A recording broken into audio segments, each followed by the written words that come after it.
Into the Dead Darkest Days is an interesting survival horror game that is based around Walden City within Texas around the 1980s that has fallen victim to a zombie outbreak, which leads you to control a group of desperate survivors that have to do everything at their disposal in order to survive and escape, which will see you taking refuge in abandoned buildings where you'll have to create and set up barricades to stop zombies from trying to break in, where you'll have to find items and resources in order to craft weapons, barricades and survival elements in order to stay alive long enough. But you'll also have to scavenge for food and other resources. And on top of that, the gameplay mechanics require a lot of exploration and puzzle solving, but you also have to build morale amongst survivors in order to keep them alive, essentially, so that they don't go delusional, because one mistake can prove fatal. So while it is technically a survival horror game, it is also like a strategy or simulation game where you play as different characters and you can choose between them at different points, where you'll end up playing in different scenarios across different elements throughout the city or areas, where you'll have to play through some of the characters. But you also have to be mindful that for every choice you make, it does have a consequence. That once you set out on a journey, you have to make sure that you gather the resources necessary, or even take out zombies in order to clear a path so that you can move forward into the next area to keep moving. But you also have to be mindful that if you have anybody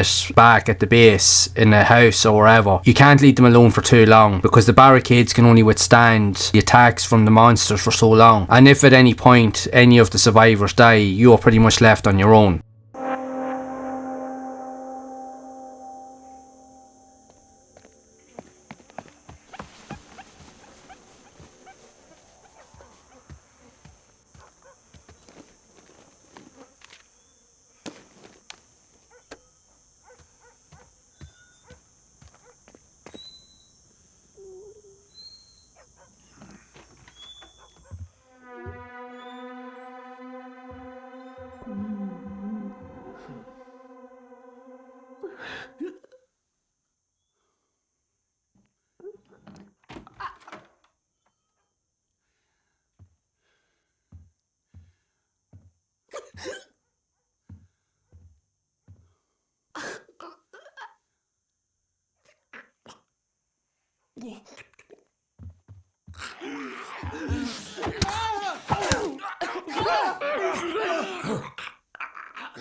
But with each of the characters that you play as, the game essentially gives you the perspective from different chapters across different points of the city. Anywhere from the industrial estates, suburban areas, forests, even shopping districts and centres, even to industrial complexes and buildings and derelict warehouses, where you'll have to sneak, run, use weapons and just fight for whatever you can get. But in many cases, you will be in situations where you will have no ammo, so you'll have to try and sneak and utilise different tactics in order to trick zombies out of their routine or path so that you can get by. Or in some cases, you will end up having to use stealth if you can find a weapon to take them out when they don't see you, because once they see you, it becomes more difficult to take them out. But again, if you take too much damage or you get bitten, you'll become infected, which in turn, you will become a zombie at some point. So like I said, every decision that you make has some form of consequence.